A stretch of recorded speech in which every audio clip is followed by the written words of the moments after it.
നീ സിംഗിൾ ആണെന്നായിരുന്നല്ലോ പറഞ്ഞുകൊണ്ടിരുന്നത്. നിനക്കൊരു ഗേൾഫ്രണ്ട് ഉണ്ടായിരിക്കുമെന്ന് ഞാൻ ഒരിക്കലും വിചാരിച്ചിരുന്നില്ല. നിങ്ങൾ എപ്പോഴാണ് ഡേറ്റ് ചെയ്ത് തുടങ്ങിയതെന്നൊക്കെ സോങ് സൂവിന്റെ അടുത്ത് ചോദിക്കുമ്പോഴത്തേക്കും സൂ 2 വർഷം മുമ്പെന്ന് പറയുന്നുണ്ടെങ്കിലും ഗായോ ആകട്ടെ കുട്ടിക്കാലം മുതലേ എന്നൊരു മറുപടിയൊക്കെ ആയിരുന്നു കൊടുത്തിട്ടുണ്ടായിരുന്നത്. നിങ്ങൾ എത്ര കാലം ഡേറ്റ് ചെയ്തിട്ടുണ്ടായിരുന്നു എന്നൊക്കെ സോങ് ചോദിക്കുമ്പോഴത്തേക്കും ഗായോ 3 വർഷമെന്നും സോ 6 മാസമെന്നുമാണ് മറുപടി നൽകുന്നത്. സോ അറിയാതെ തന്നെ ഞാൻ 2.5 വർഷം സൂവിനെ പ്രണയിച്ചിട്ടുണ്ടായിരുന്നു. പിന്നീട് 6 മാസം ഞങ്ങൾ ഒന്നിച്ച് ഡേറ്റും ചെയ്തു എന്നൊക്കെ ഗായോ തിരുത്തിക്കൊണ്ട് പറയുന്നു. നീ ഇപ്പോൾ ആരെങ്കിലും ഡേറ്റ് ചെയ്യുന്നുണ്ടോ എന്നൊക്കെ ടാങ് ചോദിക്കുമ്പോഴത്തേക്കും ഇല്ല എന്നൊക്കെ സൂവും പറയുന്നുണ്ട്. പക്ഷേ ഞാൻ സൂവിനെ അല്ലാതെ മറ്റാരെയും തന്നെ വിവാഹം കഴിക്കുകയില്ല എന്ന് കുട്ടിക്കാലം മുതലേ ഞാൻ ഉറപ്പിച്ച കാര്യമായിരുന്നു എന്നൊക്കെ ഗായോയും പറഞ്ഞു കൊടുക്കുന്നു. അതൊക്കെ കേൾക്കുമ്പോഴത്തേക്കും ദേഷ്യം വരുന്ന സോങ് സൂവിനിട്ടൊരു ചവിട്ടൊക്കെ കൊടുക്കുന്നുണ്ട്. ഇനി സൂവും നമുക്ക് ഈ ഒരു അഭിനയമൊക്കെ ഇവിടം കൊണ്ട് നിർത്താമെന്നൊക്കെ ഗായോട് രഹസ്യമായിട്ട് പറയുന്നു. എങ്കിലും അവൾ അതൊന്നും നിർത്തുവാനായിട്ട് തയ്യാറായിരുന്നില്ല. സോങ് വീണ്ടും സൂവിന്റെ കാലിലൊക്കെ ചവിട്ടി കഴിയുമ്പോഴത്തേക്കും സൂവും അവളുടെ കാലുകൾ കൂട്ടിപ്പിടിച്ചതിന് ശേഷം എനിക്ക് മറ്റൊരാളെ ഇഷ്ടമാണെന്നൊക്കെ തുറന്ന് പറയുന്നു. ഗയോ ആകട്ടെ ആ പെൺകുട്ടി ആരാന്നൊക്കെ അന്വേഷിക്കുന്നുണ്ട്. പക്ഷെ സൂ അതിനൊരു മറുപടി പറയുന്നതിന് മുമ്പായിട്ട് തന്നെ സോങ്ങിനും പുറത്ത് പോകേണ്ടതായിട്ടുണ്ടെന്നൊക്കെ ആവശ്യപ്പെടുകയാണ്. ഇനി സൂവും സോങ്ങിനെ വീട്ടിൽ കൊണ്ടുപോയി ആക്കാമെന്ന് പറയുമ്പോഴത്തേക്കും അവൾ അതിനോട് യോജിക്കുന്നുണ്ടായിരുന്നില്ല. അങ്ങനെ ഇരിക്കെ ടാങ്ങും അതേ വഴിക്കാണ് പോകുന്നതെന്നൊക്കെ കേട്ട് കഴിയുമ്പോഴത്തേക്കും ടാങ്ങിന്റെ ഒപ്പം തിരിച്ച് വീട്ടിലേക്കൊക്കെ പോകുവാനായിട്ട് സോങ്ങും തീരുമാനിക്കുന്നു. ഗായോയും സൂവിന്റെ ഒപ്പം പോകാമെന്നൊക്കെ വിചാരിച്ചു നിൽക്കുന്നുണ്ടെങ്കിലും സൂ ആകട്ടെ ഒരു ടാക്സിയൊക്കെ വിളിച്ചിട്ട് ഗായോനെ പറഞ്ഞയക്കുന്നു. വണ്ടിയിൽ പോകുന്ന ഗയോ ആകട്ടെ ലൂവിനെ കോൾ ചെയ്ത് നോക്കുന്നു. അതിനുശേഷം സോങ്ങും സൂവും എങ്ങനെയാണ് പരിചയപ്പെട്ടതെന്നൊക്കെ അവനോടും ചോദിക്കുകയാണ്. ബ്ലൈൻഡ് ഡേറ്റ് വഴി ആയിരുന്നു അവർ പരിചയപ്പെട്ടിട്ടുണ്ടായിരുന്നെന്നൊക്കെ കേൾക്കുമ്പോഴത്തേക്കും ഗയോയ്ക്കും ദേഷ്യമൊക്കെ കൂടുന്നു. ഇനി ഗയോന്റെ സെക്രട്ടറി കോൾ ചെയ്യുന്നുണ്ട്. അവൾക്കും സിംഗപ്പൂർ ഒക്കെ പോകേണ്ടതായിട്ടുണ്ടായിരുന്നു. അത് അവൾ ഒരുപാട് ആഗ്രഹിച്ച ഒരു ഓപ്പർച്യൂണിറ്റിയൊക്കെയാണ്. എങ്കിൽ പോലും ഇപ്പോൾ സൂവിന്റെ കൂടെ നിൽക്കണമെന്നാണ് അവൾ ആഗ്രഹിക്കുന്നത്. നീയും സൂവും കുട്ടിക്കാലം മുതലേ ഉള്ള ഫ്രണ്ട്സ് അല്ലേ? നിങ്ങളുടെ ഫ്രണ്ട്ഷിപ്പിന് ഒരു മാറ്റവും വന്നിട്ടില്ല. അതുകൊണ്ട് തന്നെ ഇപ്പോൾ നീ കരിയറിലാണ് ഫോക്കസ് ചെയ്യേണ്ടതെന്നൊക്കെ സെക്രട്ടറി പറയുന്നുണ്ടെങ്കിൽ പോലും അവൾക്കും സൂവിനെ വിട്ടു പോകുവാൻ ഒട്ടും തന്നെ താല്പര്യമുണ്ടായിരുന്നില്ല. സോങ്ങും ടാങ്ങും കൂടി ഒന്നിച്ചു പോകുമ്പോഴത്തേക്കും നിനക്ക് സൂവിനെ ഇഷ്ടമായിരുന്നോ എന്ന് ടാങ് ചോദിക്കുന്നു. അവന്റെ ആ ഒരു ക്യാരക്ടറുള്ള ആളുകളെ എങ്ങനെയാണ് ഇഷ്ടപ്പെടാതിരിക്കുക എന്ന് ചോദിച്ചതിന് ശേഷം സോങ്ങും ടാങ്ങിനും അതേ ക്യാരക്ടർ തന്നെയാണ് ഉള്ളതെന്ന് പ്രത്യേകമായിട്ട് എടുത്തു പറയുന്നു. ടാങ്ങിനും ഒരുപാട് അറിവൊക്കെ ഉള്ള കൂട്ടത്തിലാണ്, മാത്രമല്ല ഹാൻഡ്സമുമാണ്. അതുകൊണ്ടാണ് ഒരുപാട് കുട്ടികളൊക്കെ അവന്റെ സെമിനാറൊക്കെ കാണുവാനായിട്ട് എത്തുന്നതെന്ന് അവൾ പറയുമ്പോഴത്തേക്കും അവളും ആ ഒരു കാര്യമൊക്കെ അംഗീകരിക്കുന്നുണ്ടെന്നുള്ള കാര്യം അവൻ മനസ്സിലാക്കുന്നു. സോ ഇപ്പോൾ സോങ്ങിനെ കാണുവാനായിട്ട് എത്തിയിരിക്കുകയാണ്. നടന്ന കാര്യങ്ങളെ കുറിച്ചൊക്കെ സോങ്ങിന്റെ അടുത്ത് ചോദിക്കുമ്പോഴത്തേക്കും നിന്നോട് അതൊക്കെ പറയണമെന്ന് ആവശ്യമുണ്ടോ എന്ന് അവളും തിരിച്ചു ചോദിക്കുന്നു.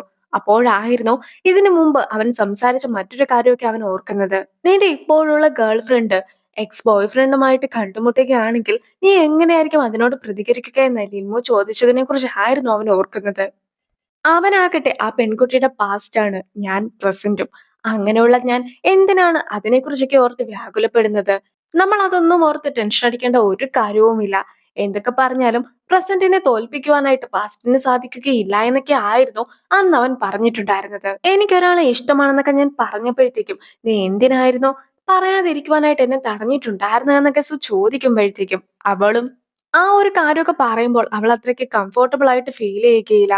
മാത്രമല്ല ഗയോ അല്ലെങ്കിലും നിന്റെ എക്സ് ഗേൾ ഫ്രണ്ട് ഒന്നും അല്ലല്ലോ. അപ്പോൾ അവൾ ഇത് അറിഞ്ഞില്ലെങ്കിലും വലിയ കുഴപ്പമൊന്നും ഇല്ല എന്നൊക്കെ പറഞ്ഞ് സോങ്ങും പോകുവാൻ തുടങ്ങുന്നു. സോങ്ങും ഒരുപാട് ജലസ് ആണെന്നൊക്കെ അംഗീകരിച്ചു കൊടുത്തതിന് ശേഷം എനിക്ക് നിന്നെ ഒരുപാട് ഇഷ്ടമാണ്, നീ എന്റെ ഗേൾ ഫ്രണ്ട് ആകാമോ എന്നൊക്കെ സോങ്ങിന്റെ അടുത്തും അവൻ ചോദിക്കുന്നു.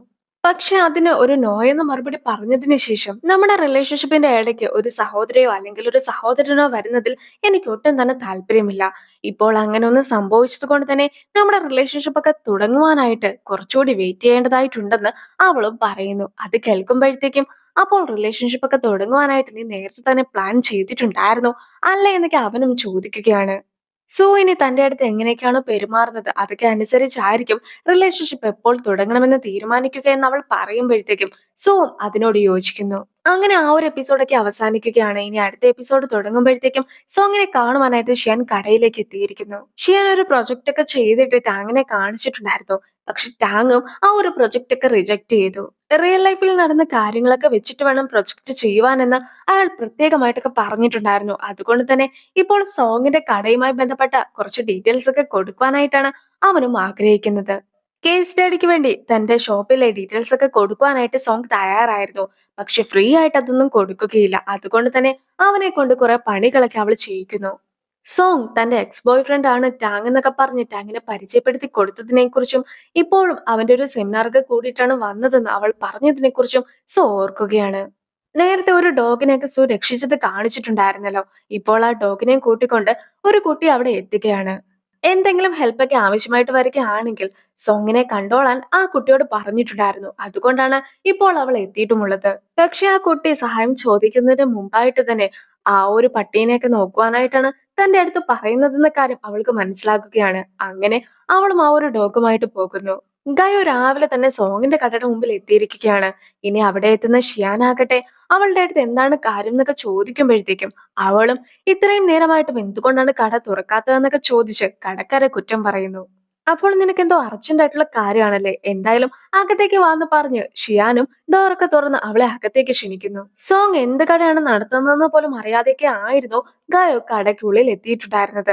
അവിടെയുള്ള സാധനങ്ങളൊക്കെ കാണുമ്പോഴത്തേക്കും ഇതുപോലത്തെ ബിസിനസ് ഒക്കെ ആണോ സോങ് ചെയ്യുന്നതെന്ന് അവളും ആലോചിക്കുന്നു. നിലവിൽ സാധനങ്ങളൊക്കെ അടുക്കി പെറുക്കി വെക്കുവാനായിട്ടുണ്ട്. അതുകൊണ്ട് തന്നെ എന്തെങ്കിലും സാധനമൊക്കെ വേണമെങ്കിൽ ഓൺലൈനിൽ നോക്കിയാൽ മതി എന്നൊക്കെ ഗായോയുടെ അടുത്ത് ഷിയാൻ പറയുന്നുണ്ട്. പക്ഷെ അപ്പോഴാണ് അവളും സാധനമൊന്നും മേടിക്കുവാനായിട്ട് എത്തിയതല്ല എന്ന കാര്യം ഷിയാൻ മനസ്സിലാക്കുന്നത്. അവൾക്ക് കുറച്ച് ചോദ്യങ്ങളൊക്കെ ചോദിക്കുവാനുണ്ടെന്ന് അവളും ഷിയാനോട് പറയുന്നു. ഷിയാനും അവിടെയുള്ള ഒരു ബോക്സ് ഒക്കെ എടുക്കുകയാണെങ്കിൽ അവളുടെ ഒരു ചോദ്യത്തിനുള്ള മറുപടി തരാമെന്ന് പറയുമ്പോഴത്തേക്കും അവളും അവിടെയുള്ള 7 ബോക്സ് ഒക്കെ എടുക്കുവാനായിട്ട് തീരുമാനിക്കുന്നു. അതാക്കുമ്പോഴത്തേക്കും 7 ചോദ്യങ്ങൾ ചോദിക്കാമല്ലോ. അവളുടെ കുറച്ച് ചോദ്യങ്ങൾക്കൊക്കെ മറുപടി കൊടുക്കുന്ന ഷിയാനാകട്ടെ ഇനി വെറും 4 ചോദ്യങ്ങൾ മാത്രമേ ബാക്കിയുള്ളൂ എന്നൊക്കെ അവളുടെ അടുത്ത് പറയുമ്പോഴത്തേക്കുമാണ് അവൾ ചോദിച്ച സംശയങ്ങൾ പോലും ഷിയാൻ കണക്കിലേക്ക് ഉൾപ്പെടുത്തിയെന്ന കാര്യം അവൾ മനസ്സിലാക്കുന്നത്. സുവും സോങ്ങും തമ്മിൽ എന്ത് ബന്ധമാണ് ഉള്ളതെന്നൊക്കെ അവൾ ചോദിക്കുമ്പോഴത്തേക്കും അവർ ഉടനെ തന്നെ റിലേഷൻഷിപ്പിലൊക്കെ ആകുന്നതായിരിക്കുമെന്ന് അവനും പറഞ്ഞു കൊടുക്കുന്നു. സോങ്ങും ടാങ്ങും എങ്ങനെയാണ് ബ്രേക്കപ്പ് ആയതെന്ന് ചോദിക്കുമ്പോഴത്തേക്കും അവനും വിദേശത്തൊക്കെ പഠിക്കുവാനായിട്ട് പോയിട്ടുണ്ടായിരുന്നു. അങ്ങനെ പോയത് കൊണ്ടായിരുന്നു അവരുടെ റിലേഷൻഷിപ്പ് ഒക്കെ ഇല്ലാതായതെന്ന കാര്യം അവൻ അറിയിക്കുകയാണ്. ഇനി എന്തായാലും ആ ഒരു റിലേഷൻഷിപ്പ് ഒക്കെ കണ്ടിന്യൂ ചെയ്യുവാനായിട്ട് സാധ്യതയുണ്ടോ എന്ന് കാര്യം ചോദിക്കുമ്പോഴത്തേക്കും അതിന് ഒരു സാധ്യതയും ഇല്ല എന്ന് അവൻ അറിയിക്കുന്നു. പക്ഷെ സോങ്ങും സോവും ഒന്നിക്കുവാനാണ് സാധ്യതകൾ കൂടുതലുള്ളതെന്നും കൂടി പറഞ്ഞതിന് ശേഷം അവളെ കൊണ്ട് തന്നെ അവിടെ ഉണ്ടായിരുന്ന 7 ബോക്സും മേടിപ്പിക്കുകയാണ് അവൻ. ടാങ്ങും ഇപ്പോൾ സോങ്ങിനെ കുറിച്ച് തന്നെയാണ് ആലോചിച്ചുകൊണ്ടൊക്കെ ഇരിക്കുന്നത്. അങ്ങനെ ഇരിക്കെ അവന് സൈൻ ചെയ്യുവാനായിട്ട് ഒരു പേപ്പറൊക്കെ കൊടുക്കുമ്പോഴത്തേക്കും അവനും ഒപ്പിടേണ്ട സ്ഥലമൊക്കെ മാറി ഒപ്പിടുവാനായിട്ട് പോലും തുടങ്ങുന്നു. പിന്നീട് കൃത്യമായിട്ടൊക്കെ ഒപ്പിട്ടതിന് ശേഷം അയാളുടെ അടുത്ത് ഒരു സഹായം കൂടി ടാങ് ആവശ്യപ്പെടുകയാണ്. അതായത് സ്ത്രീകൾ ഉപയോഗിക്കുന്ന രീതിയിലുള്ള കുറച്ച് പ്രൊഡക്ട്സിനെ കുറിച്ചുള്ള ഡീറ്റെയിൽസ് ഒക്കെ കിട്ടണമെന്നതായിരുന്നു അത്. ഹാനും സോങ്ങും കൂടി ചേർന്നിട്ട് കടയിലേക്ക് എത്തി കഴിയുമ്പോഴത്തേക്കും പുതിയതായിട്ട് മേടിച്ച ഒരു സാധനങ്ങൾ അവിടെ ഉണ്ടായിരുന്നില്ല.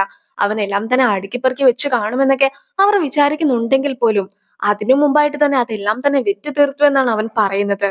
ഇതെല്ലാം തന്നെ ഒരു ട്രേഡ് സീക്രട്ട് ആണെന്നൊക്കെയാണ് അവൻ പറയുന്നത്. മാത്രമല്ല അതിന്റെയൊക്കെ പേയ്മെന്റ് അവൻ അവർക്ക് അയച്ചും കൊടുക്കുന്നു. ഒരു 15 ദിവസമെങ്കിലും എടുത്താലേ ഇത്രയും സാധനങ്ങളൊക്കെ വിറ്റുപോകൊക്കെ ഉള്ളൂ എന്നായിരുന്നു ഞാൻ വിചാരിച്ചിട്ടുണ്ടായിരുന്നത്. ഇവൻ ഇത്രയ്ക്ക് പെട്ടെന്ന് ഇതൊക്കെ വിൽക്കുമെന്ന് ഞാൻ ഒരിക്കലും കരുതിയിരുന്നില്ലെന്നൊക്കെ ഹാൻ പറയുമ്പോഴത്തേക്കും എല്ലാവർക്കും അവരുടേതായിട്ടുള്ള രീതികളൊക്കെ ഉണ്ടാകുമല്ലോ എന്ന് പറഞ്ഞ് സോങ്ങും വർക്കിനായിട്ട് കയറുന്നു. സോങ് ഇങ്ങനെ വർക്കിന് കയറുമ്പോൾ തന്നെ ഒരു പ്രസന്റേഷൻ ഒക്കെയാണ് കാണുന്നത്. അത് ടാങ് അയച്ചതായിരുന്നു. കഴിഞ്ഞ ക്ലാസ്സിൽ അവൻ എന്തൊക്കെയാണോ ക്ലാസ് എടുത്തിട്ടുണ്ടായിരുന്നത് അതുമായി ബന്ധപ്പെട്ട പ്രസന്റേഷനൊക്കെയാണ് ഇപ്പോൾ അവൻ അയച്ചു കൊടുത്തിട്ടുള്ളതും.